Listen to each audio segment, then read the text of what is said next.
YouTube, what's going on? YC Imogen here with another vlog, and today is Tuesday, August 2nd.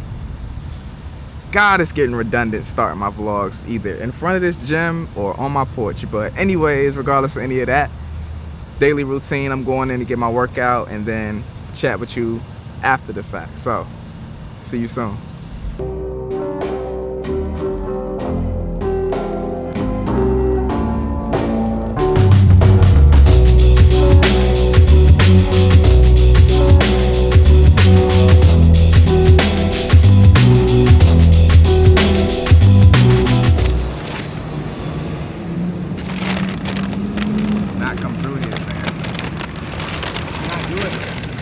Yo, so we just wrapped up in the gym.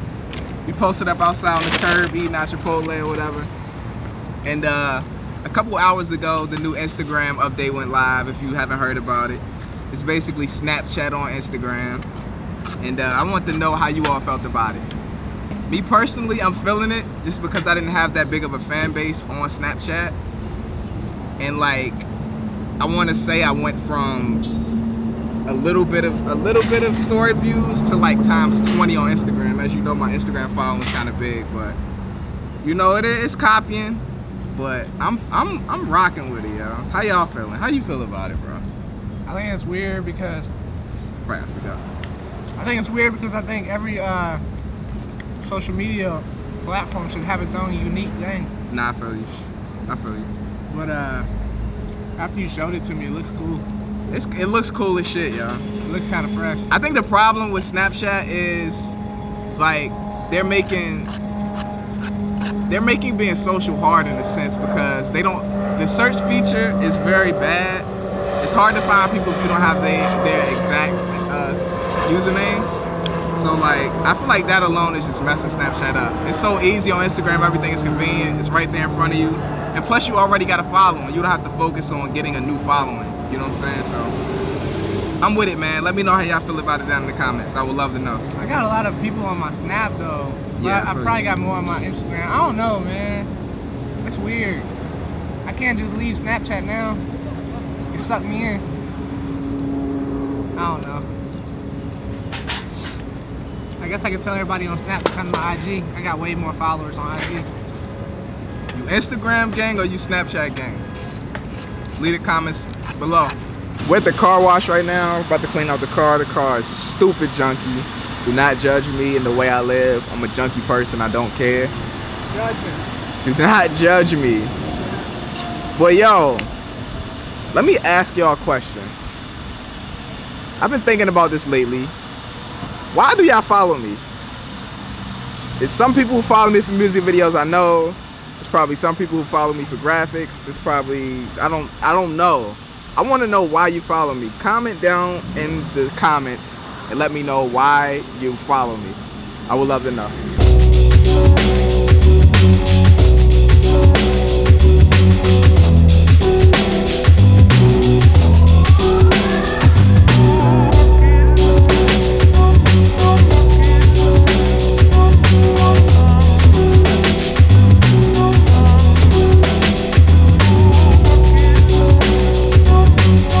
Hopefully y'all can hear me, but right now we're out with the squad trying to do bowling night.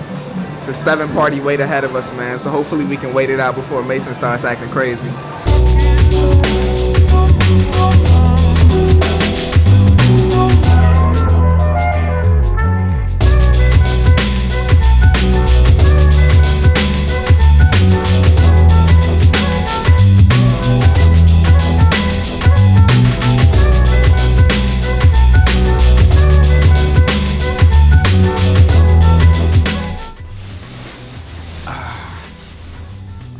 Focus. Alright, so earlier in the day I posted up an Instagram story and told people to ask me questions for a Q&A that I'm going to throw in this vlog right here. So we're going to quickly go through those. If you have like no interest in camera equipment or anything like that, you can go ahead and click out of the vlog because this is predominantly like camera suggestions and like advice and stuff like that. But yeah, if you have no interest in that, you can click out of it, like it. I'll see you tomorrow in my next vlog, but if you like cameras, stay tuned. We're about to go through these real quick, so let's do it. Shoot, man, where do I start? I did not expect to get this many questions. It's kind of crazy. First question comes from Car Guy Cam, and he asks, Do you collect video concepts over time, or do you come up with an idea after you book a shoot? What do you think is your biggest weakness as a director? To briefly answer this, I do like visually collect video concepts over time just by looking at other music videos. I look at a lot of music videos online and like MTV jams and stuff like that. So, you know, I visually collect like ideas, but I don't really come up with an idea for a shoot until it's booked. Because a lot of the times, like, clients like to BS with your time. Like, they'll email you and say, oh, I want to do this, I want to do this, yeah, I want to do this, blah, blah, blah. And then they'll never deposit for a video, and you know, it's just the end of it. So it's no need in getting yourself riled up for a client who's gonna like be BSing. So you wait until you book the shoot and then you go over the video concept. What do I think my biggest weakness as a director is? I would have to say my biggest weakness as a director is being able to explain something to a client. Like, a lot of people are good with words and like they're good at explaining things to people. But me, like, I'll have this vivid idea of what I want to do, but I just can't portray it to the client. So like, I don't know. A lot of the times my clients, they just have to trust what I want to do, and you know, they just have to trust me basically, because I have a hard time explaining things to clients. That's just me. Like, that's just how I work. I don't know. Like, I can vividly see what I want to do for the video. I just can't explain it to people. That's just my biggest weakness as a director, I would say anyways. Next question comes from Jizzle Films, and he asks, when using the Ronin on a tight shot, which is best, autofocus or manual? I'm assuming he's meaning shoot. No. Maybe he means a tight shot, like a close-in shot. Well, I mean, I don't have a camera that can autofocus. Well, I have the A6300, but I don't shoot music videos on it. So, I mean, I'm gonna have to go with manual just because I've never used autofocus. I'm sure it would be amazing though if you had it. If you have autofocus, use it. Like, you know what I'm saying? But I just don't. I have to get into the range of where I know I want to stay with that shot, and then I'll come up to him and then I'll focus there, and I'll just try to stay in that range. Or maybe I'll go left and right, but I'll still be within like the same like range from the person. So I would have to say manual just because I don't have an automatic focus camera. Next question comes from Major Dreams, and he asks, do you do videos full time? And if someone was to be in your city soon, could they link up with you and you show them a few things? I do videos full time. I'm a full-time creative director. I do graphic designs, photography, and music videos. Not so much of graphic designs and photography, but a lot of music videos. And yeah, man, if you're in the city, hit me up, bro. We can definitely link up. I'll show you some stuff. Just let me know what you need. Hit me up, bro. Next question comes from James Jackson VP, and he goes to say, I watch your vlogs every day, bro, LOL. And I was just wanting to know more about your GH4 and your A6300 and how they stack up against each other, especially in low light and also with lighting. I was wondering about how you light everything so well, like techniques that you use with gels and lighting setups. Just any information on those are what I've been waiting for. My bad, that's me. So the GH4 and the A6300. Unpopular opinion, I think the A6300 footage, the 4K footage, is a lot better than the GH4 footage quality wise, and I think that more so has to do with the S-Log2 picture profile. Like, I'm such a fan of that compared to like Cinelite D. I don't have the V-Log profile for the GH4 just because I'm cheap, and in low light the A6300 like completely dumps on the GH4. Like, if I'm shooting on my GH4, I won't go over 1000 ISO. Anything over 1000 ISO on the GH4 just looks like dirt. So the A6300 is definitely better in low light. 4K quality is just my personal opinion. They both look good at the end of the day. It really doesn't matter on that end. With lighting, I would probably shoot with my GH4. I like the weight of the GH4. That's why I like the GH4. When you're shooting with like a really light camera, it's really hard to keep it like nice and steady. And like when I was flying my A6300 on the Ronin, I could notice that I was getting a lot of this just because it's not a lot of weight on it. Like, the weight just helps you hold it like a lot more steady. So with lighting, I'm gonna definitely go with my GH4. But I actually don't think I'm that good of a lighting guy. Honestly, I just put lights where they, like, if I can't even really say like anything about lighting. I'm not that good at it. I just place lights in certain places. Sometimes they look good, sometimes they look bad. One thing that I think I struggle with lighting is like getting my lights out of my scenes. Like, I look back on a lot of my music videos and they're lit well, but the lights are in the scene. It looks so like amateurish. So I just want to get better with that. But I mean, I can't really give you many lighting techniques. I'm bad at it myself, bro. I'm sorry. Next question comes from NLPX_971 on Instagram, and he asks, I'd like to know if being a full-time director / editor is your full-time job. Also, I would like to know, how did you do to invest so much money in gear? I'm assuming he's asking, how did I invest so much money in gear? Did you invest the money that you make from music videos and your personal finances? And he also says he's following from France. So that's dope. He's from France and he's following me, man. That's dope, bro. I got like international followers. That's dope. But anyways, let's tackle these. I am a full-time director / editor. And he wants to know how I invested so much money in gear. Well, the funny thing is, bro, like I used to go to school, and while I was in school, like I pulled out like a few student loans, and I just invested that into camera gear and stuff that I knew I wanted to do. So you know, like when I was in school, I pulled out like a few $1,000, and I got like a Canon T2i and like a iMac, and like I really just trapped off that and got like my money up, and like, you know what I'm saying, with a little bit of money that I would get, I would save it up, and then I would just invest into something new, and then into something more new. And you know, I eventually started getting more money for shoots, so that just became easier for me. So it's good to have a good camera, but don't really let the camera stop you from creating. Meaning, like, yo, if you don't have enough money to go get an A7S II, which is like $3,000, you can always just go get like a T3i, which is probably like what, $300-400 right now, and like just kill it off that, get your money up, stack your money up, keep going. And you know, when you have money to invest in those bigger things, your shoots will eventually get better, and you'll eventually make more money, and it'll just eventually become easier for you to generate cash flow. So that's how I did it. And yeah, man, it's dope that you're following from France, bro. Continue to follow. I appreciate it. Next question comes from Max and Jaden. I'm sorry if I pronounced that wrong, but he asked, how much grading do you do on your vlogs, if any / what kind? Color, grayscale, etc. The color grading that I do on my vlogs is I'll adjust my midtones and my whites, and then I'll reduce the contrast in my blacks. So that's why you see like a faded look in the blacks, and then I'll give it like a slight saturation boost. If you're on Adobe Speedgrade, you would just increase the contrast in your midtones, boost your whites up a little bit, and then reduce the contrast in your blacks. So that's how I get my color for my vlogs. Next question comes from Ote Media. And he actually has a few questions. So his first question is, do you produce, shoot, and edit on your own? If so, could you explain your feelings about that and your process? If not, how often do you collaborate with other creatives or assistants on set? His next question is, well, let's just answer these in order and not read them all. All right, so the first question, sometimes I do produce, shoot, and edit on my own. And that's just because I don't have access to someone else who can come out on set with me.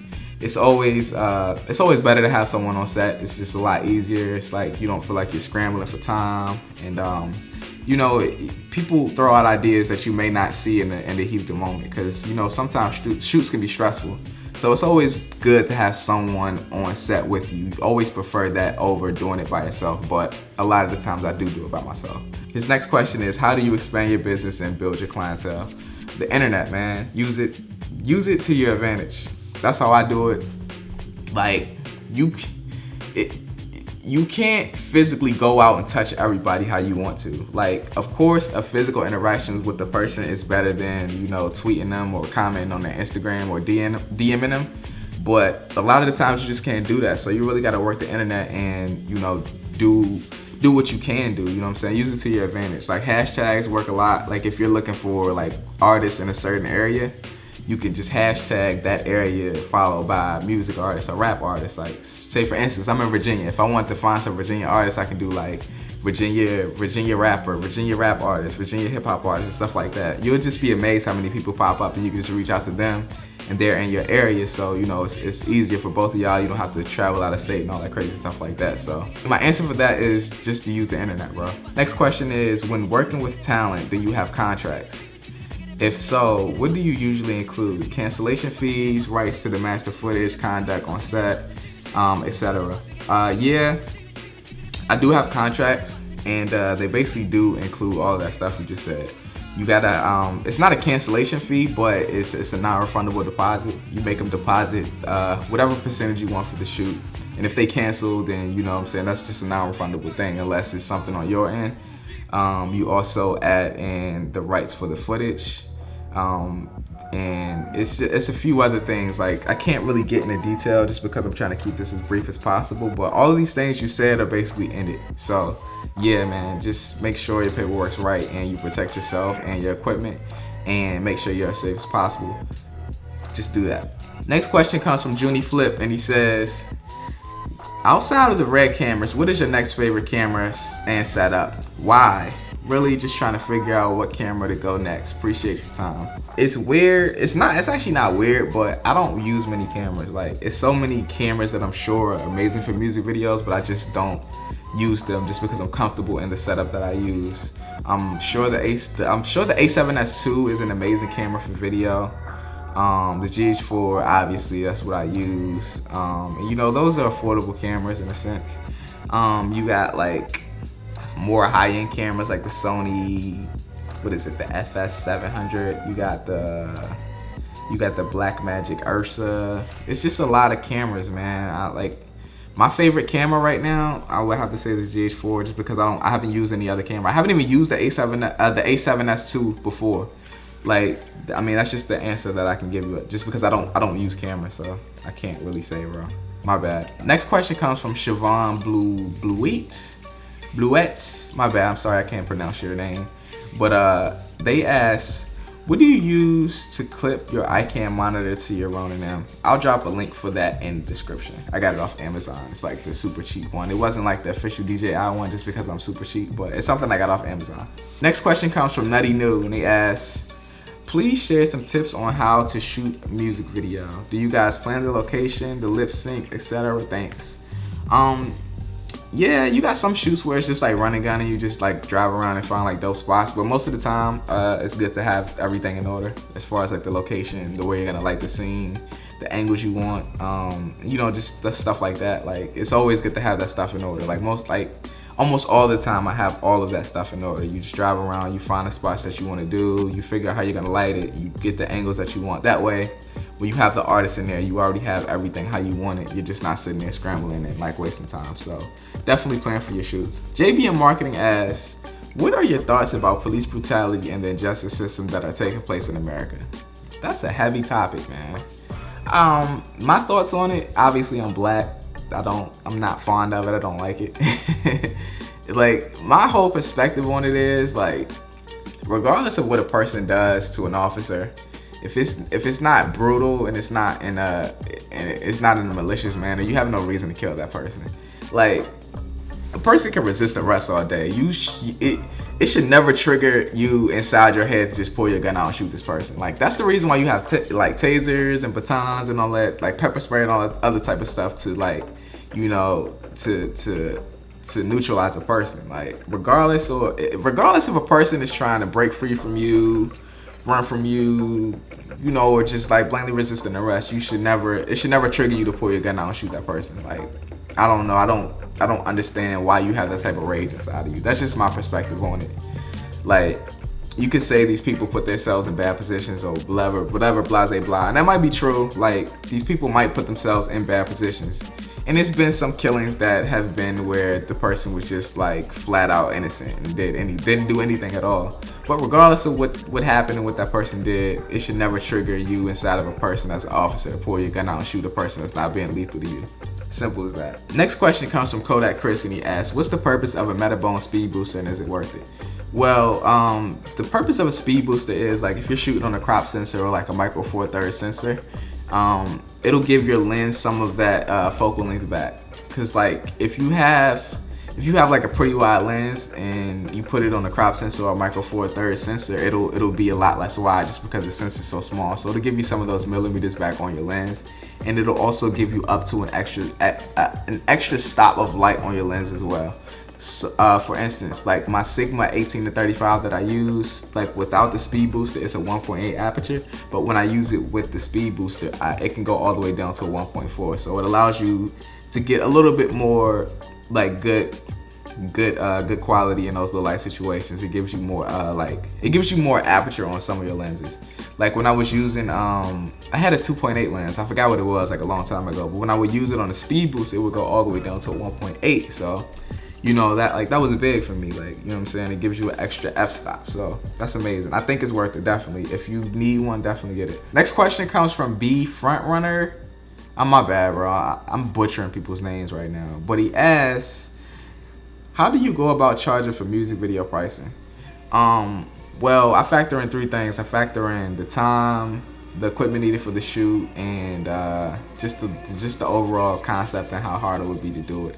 So basically, you get the concept from the person. Well, I get the concept from the person, and that lets me know what equipment I'll need. If I need to go rent equipment, that will be an additional fee.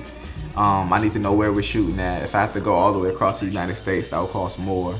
I need to know how long we're going to be shooting. If I'm going to be shooting over a course of 4 days, that's going to be more money. I need to know what we're doing. If I got to do this full out movie story mode, I mean like story thing, like that's going to be like more money. So those are just the things that I factor in when determining the general price for a video. And like if I'm shooting in an abandoned building and the whole video is going to be there and I can just use the equipment that I have, like that's just going to be a lot more easier and less money than me going all the way across the United States and having to book out a building and get lighting and all that type of stuff like that. So just factor in all those things and, you know, come up with a reasonable price for you that you're comfortable with shooting the video for. Next question comes from oh my God, I'm so mad because I was talking to you, yo, and you told me exactly how to pronounce your name and I forgot already. Zyrus Imagery. Oh my bad, bro. I forgot already, but he says, I really love the color grade you have on your vlogs and the night low light test. Can you explain how to achieve those grades? Well, basically, those grades are almost identical. So I briefly touched on it a few questions back. You just adjust your mids and your highlights for the right tones, and then you reduce the contrast in your blacks to get that faded look. Next question comes from SV Images, and he asks, bro, if you had to choose between one of the Sony A7 series, the GH4, if you didn't have it already, and the DJI Osmo, which would you choose and why? I guess this all depends on how much money I have. Because if I have a lot of money, I'm definitely gonna go with the Sony A7S II, just because the low light performance on it is amazing, and the GH4's low light performance is crap. I wouldn't even opt for the DJI Osmo at all, just because it's fixed. It's no versatility in it, meaning I can't put a lens on it and zoom it or have a different aperture. It's just like a GoPro in a sense. So like the DJI Osmo is just out of the picture in all senses. Like I would never buy that for what I do. In between the Sony A7 series and the GH4, like I would get an A7. Just a regular A7S before I get a GH4, just because the GH4's low light performance is just trash. So definitely go for the A7S or the A7S II, but I guess it all depends on how much money I have. If I don't have that much money, you gotta get the GH4 over the DJI Osmo. Like that's just not even in a conversation. Next question comes from JJ Luke, and he asks, what LUT do you use for that low light video of the A6300 M31? Thanks. God, I love that. Y'all love that color. I just touched on it a few questions back. Adjust your mids and your highlights, reduce the contrast in your blacks to get a faded look. Next question comes from Louis Arts, and he asks, how do you white balance your shots, and how do you go about color grading your footage in Speedgrade workflow? I'm a big fan of your work. Keep doing it. Bless. Appreciate it, bro. I keep my white balance on auto, bro. It's just the easiest way to do it. Like sometimes when you're on set, sometimes when I'm on set, I'll forget to even adjust my white balance. Like in my vlog a few days ago, I don't know if that was yesterday, but when I had that drone footage in it, it was actually the wrong frame rate. And when I got here and I looked at it, I was so mad because like, I'm just so fast and quick to do stuff that I don't even pay attention to those type of things. So I keep my white balance on auto. And how do I go about color grading? Well, I adjust my mids first, and then my blacks, and then my highlights. I mean, that's the simplest answer I can give you. I can't really go into detail with it. I should have a color grading video on the channel soon, like a tutorial. I mean, not even a tutorial, just like a in-depth go over how I go about doing things. So just look out for that. It'll be on the channel soon. Next question comes from Ladoza UK, and he asks, hello, I'm not sure if this is off topic, but my question would be, about ISO in a portrait situation. I have a basic situation with the backdrops and lights in the studio. After my first shoot, after I get the images on the big screen, I noticed 2 bigger percentages were blurred, and I was at ISO 100 as I wanted the best possible photo, but I was wondering what will be an acceptable number to go up to. Also, any advice on f-stop would be fantastic. Thank you. Well, I guess the amount of ISO that you could go to and it still be acceptable would be all dependent on the camera you're using. Like, you got cameras like the 5D Mark III that can go all the way up to like 6400 and beyond and still have clean images. And then you have like cameras like the Canon T2i, which would have a bad image over 1600 ISO. So I guess that all depends on the camera that you have. And the reason that your image might be blurred, too blurred in some portions of it would be aperture. Most of the time that has to do with what is in focus and what's not in focus. So I would say, just make sure you hit your focus on where you want to hit it at. And you know, if you want a lot more in focus, just boost your f-stop. That's just the simplest answer I can give you for it, bro. Next question comes from OJ348, and he says, I'm your biggest fan, thinking of getting into music video making full time. I've got 4 questions, 4 of them. So let's just answer them one by one. First question is, kindly suggest to me 3 important and affordable must-have lenses for the GH4. I'm looking at buying a Panasonic Lumix G25 f1.7 ASPH. As my prime lens, what would you suggest for my wide angle?